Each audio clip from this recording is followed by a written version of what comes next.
Qarang, xo'p, sizga buni sirrini hech kim aytmagan. To'g'ri, siz uchun pista quvvatdori, boshqa, o'rtoqlar, bu miyani davosi. Miyani haqiqiy davosi bor-ku. Sizga buni aniq aytishmagan. Ibn Sino nima degan bilasizmi? Miyani ichki tizimini uyg'otib quvvatga to'ldiradi. Miyani o'stirishga, miyani boqishga eng katta vitamin, tabiiy vitamin mana shu narsada bor, do'stlar. Millionlarga bolangizni davolatib yuribsiz, lekin aslida miya bilan yurakda haqiqiy dorisi bu, do'stlar. Haqiqiy.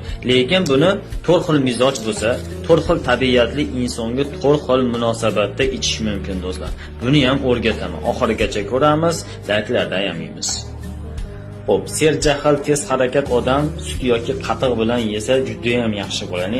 Tez harakat qiladi, jahli juda ham uzoqali bir jahl qiladigan odam, nervli odamlar buni sut yoki qatiq bilan tuyib turib iste'mol qilishni tavsiya qilgan, do'stlar.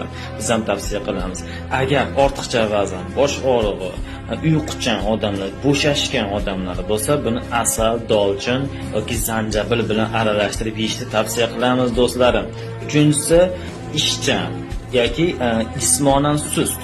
Ishga boradi, lekin jismonan sust, tez xafa bo'luvchi, jizzaki odamlarga, ko'p o'ylaydigan odamlarga buni limonli iliq suvlar bilan yoki oddiy pistani tuyib turib iliq suv bilan yutishni tavsiya beramiz, do'stlarim.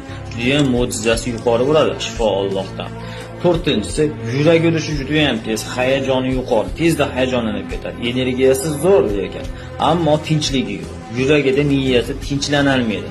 Bunaqa odamlarda pistani limonli suv yoki namatak choy bilan qo'shib turib, aralashtirib ichishni tavsiya beriladi, do'stlarim. Ko'ryapsizmi, do'stlarim? Pistani qanchalar yuqori sirlari mavjud. Shifo topinglar, gazini bosinglar, omad.